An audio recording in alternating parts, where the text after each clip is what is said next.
Hello friends, स्वागत है आप सबका आपके अपने यूट्यूब चैनल ईज़मा इन्वेस्टमेंट में। पिछले 4-5 आईपीओ में एक लक्ष्मी ऑर्गेनिक्स को छोड़ दें तो ज़्यादातर आईपीओ जो है इशू प्राइस के नीचे ही लिस्ट हुए हैं और रिटेल इन्वेस्टर्स को खास करके काफ़ी निराशा हाथ लगी है। ऐसे में फ्रेंड्स, एक और मच अवेटेड आईपीओ नज़ारा टेक्नोलॉजीज कल ट्यूसडे को लिस्ट होने जा रहा है। यहाँ पर इसके जीएमपी में ज़बरदस्त उछाल देखने को मिल रहा है और एक ब्लॉकबस्टर लिस्टिंग की पूरी उम्मीद की जा रही है। फ्रेंड्स, आज की इस वीडियो में हम डिस्कस करने वाले हैं कि जिनको अलॉटमेंट मिला है उनकी लिस्टिंग पर क्या स्ट्रैटेजी होनी चाहिए, क्या स्ट्रैटेजी अडॉप्ट करके आप लिस्टिंग पर मोटी कमाई कर सकते हैं, क्योंकि ये जो कंपनी है काफ़ी फैंसी भी है और Rakesh Jhunjhunwala big bull RJ की इस कंपनी में एक साइजेबल 11% के आसपास की स्टेक वो होल्ड करते हैं। और आज की डेट का जो modern app based internet based business है उस बिजनेस में ये कंपनी एक बहुत बड़ा प्लेयर है। ऑनलाइन गेमिंग में कंपनी का काफ़ी बड़ा नाम है। फ्रेंड्स, कल ये आईपीओ लिस्ट होने वाला है और ग्रे मार्केट एक स्टेलर लिस्टिंग का संकेत दे रहा है। हाल फिलहाल में जितने आईपीओ आए हैं उसमें ये आईपीओ एक सबसे ज़्यादा सब्सक्राइब होने वाले आईपीओ में से एक है, जहां एनआई कैटेगरी ऑलमोस्ट 400 गुना, रिटेल 75 गुना और एम्प्लॉय कैटेगरी भी इटसेल्फ 8 गुना के आसपास सब्सक्राइब हुई थी। 175 गुना ये आईपीओ सब्सक्राइब हुआ है।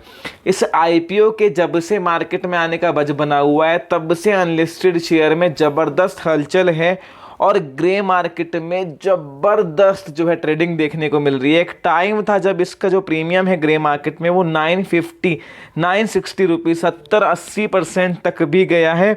हालांकि जो पिछले कुछ आईपीओ की लिस्टिंग खराब हुई है, सबसे ज़्यादा डिसअपॉइंट इजी ट्रिप प्लानर्स की लिस्टिंग ने किया, जहां भारी भरकम सब्सक्रिप्शन और ग्रे मार्केट प्रीमियम के बाद भी डिस्काउंट या इशू प्राइस के आसपास ही लिस्टिंग हुई। तो जीएमपी में हमें कुछ गिरावट देखने को मिली है। 640-650 के आसपास जो है करंट का जीएमपी चल रहा है।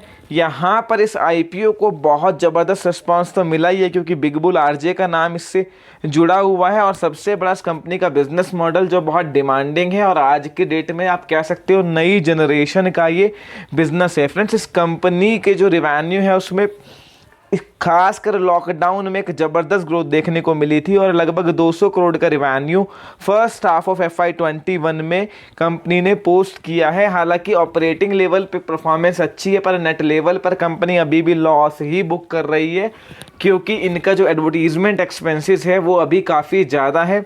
एक्सपेंशन भी कंपनी कर रही है, तो आने वाले टाइम में जिस तरह से रिवेन्यू बढ़ रहा है अनडाउटेडली कंपनी प्रॉफिट में आ जाएगी। फ्रेंड्स, इसकी जो लिस्टिंग है वो 1500 से 1600 की एक इंडिकेशन है, उसके आसपास हो सकती है। ये कंपनी काफ़ी फैंसी है। अभी कंपनी करंटली लॉस में है और जो वैल्यूएशंस जो है, जिस वैल्यूएशन पर ये इशू आया है वो कोई बहुत सस्ता नहीं है। दो ग्रे मार्केट इंडिकेट कर रहा है कि 1700 1750 के आसपास लिस्टिंग होनी चाहिए, पर हमें लगता है कि लिस्टिंग एक 1500-1600 के आसपास हो सकती है।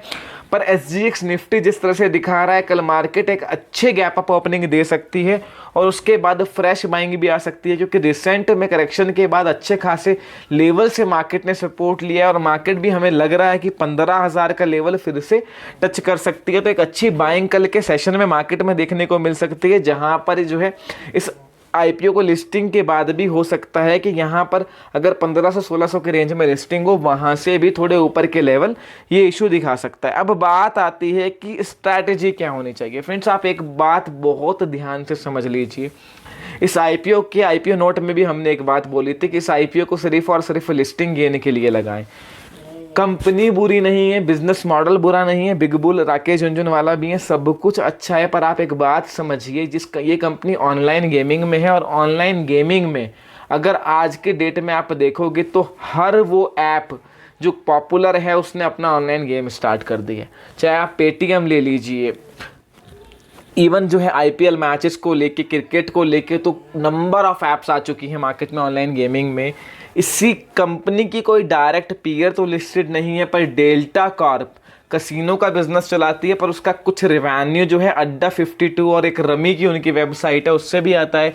एक वेबसाइट नज़ारा और डेल्टा जो है पार्टनरशिप में चलाते हैं, दोनों की स्टेक उस वेबसाइट में, वहाँ से भी उनका रेवेन्यू आता है। तो डेल्टा कॉर्प आप मान सकते हो कि कहीं ना कहीं इसके बिजनेस के सिमिलर है, और उस कंपनी में भी राकेश झुनझुनवाला की साइजेबल स्टेक है।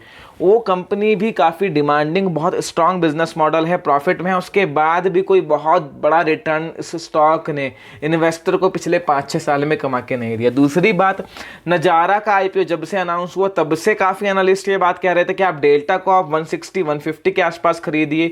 2 स्टॉक ने कुछ रिटर्न वहाँ से दिया है, पर उसके बाद नीचे भी आया है, कोई बहुत साइजेबल वहाँ पर मूव डेल्टा कॉर्प में आया हो ऐसा नहीं है, जो इंडिकेट कहीं ना कहीं कर रहा है कि मार्केट आगे देखना चाहती है कि सेक्टर की ग्रोथ कैसी रहेगी, कंपटीशन कैसा रहेगा। तो लिस्टिंग के बाद अगर ये इशू 50-60% प्रीमियम पर लिस्ट होता है तो आप इन्वेरेबली वहाँ पर प्रॉफिट बुक करिए, या फिर 10%, 8%, यानी कि 1500 पे लिस्ट हुआ, 1450-1400 के पास स्टॉप लॉस लगाए ताकि आपका प्रॉफिट इंटैक्ट रहे, स्टॉक नीचे भी आए। तो आपने लिस्टिंग के आसपास प्रॉफिट बुक करना है या ट्रेल के साथ बने रहना है। जो प्राइस जाए आप अपना स्टॉप लॉस उतना ही बढ़ा दें।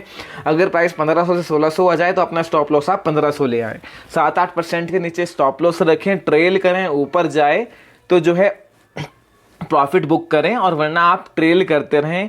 अब बात आती है फ्रेश एंट्री की। फ्रेश एंट्री आप जो है अगर प्रीमियम के साथ लिस्ट हो तो बिल्कुल भी ना लें। इवन अगर प्रीमियम के साथ ना लिस्ट हो तो भी लेने की गलती ना करें। प्राइस को सेटल होने दें, लिस्टिंग का यूफोरिया खत्म होने दें, क्योंकि ये शेयर कहीं ना कहीं एक रेंज बाउंड हो सकता है, जैसे इजी ट्रिप प्लानर के केस में हुआ है। यहाँ पर वैल्यूएशंस एक्सपेंसिव हैं, कंपटीशन बहुत ज़्यादा है। इस तरह के शेयर्स में मार्केट जो है कहीं ना कहीं देखता है कि आगे ग्रोथ कैसी रहेगी। तो यहाँ पर फ्रेश एंट्री की राय बिल्कुल भी नहीं है, और जिनको अलॉटमेंट मिला है वो प्रीमियम पे लिस्ट हो तो प्रॉफिट बुक करने के लिए देखें, या फिर ट्रेलिंग स्टॉप लॉस के साथ बने रहें। अनडाउटेडली ये कंपनी खराब नहीं है, पर इसकी जो रियल ग्रोथ देखने को मिलेगी वो अगले 3-4 साल में देखने को मिलेगी। और अभी के हिसाब से वैल्यूएशन कोई बहुत ज़्यादा सस्ते नहीं है। प्रीमियम पे लिस्ट होता है तो वैल्यूएशन बहुत ज़्यादा महंगे हो जाएंगे किसी भी लिहाज से। अगर 30-40% प्रीमियम पर भी कोई 1300-1400 पर भी खरीदता है तो रिस्क रिवॉर्ड उसके किसी भी लिहाज से फेवर में नहीं है, और वहाँ पे कुछ भी ऐसा नहीं है कि बहुत बड़ा रिटर्न वो शॉर्ट टू मीडियम टर्म में कमा ले। तो इसलिए फ्रेश एंट्री की राय तो बिल्कुल भी नहीं है। लिस्टिंग के बाद सेटल होता है, कभी नीचे आता है तो हम वीडियो बना के पोस्ट करेंगे कि हाँ स्टॉक अट्रैक्टिव लग रहा है। अभी के लिए प्रीमियम पे मत खरीदिए, और अलॉटमेंट मिला है तो प्रीमियम मिलता है आपको तो प्रॉफिट बुक करने की तरफ देखिए। फर्दर आपकी कोई भी क्वेरी फ्रेंड्स इस वीडियो को लेकर हो, feel free to ask me in the comment section. ईज़मा इन्वेस्टमेंट को सब्सक्राइब करना ना भूले, वीडियो को लाइक कीजिए, अपने दोस्तों के साथ शेयर कीजिए।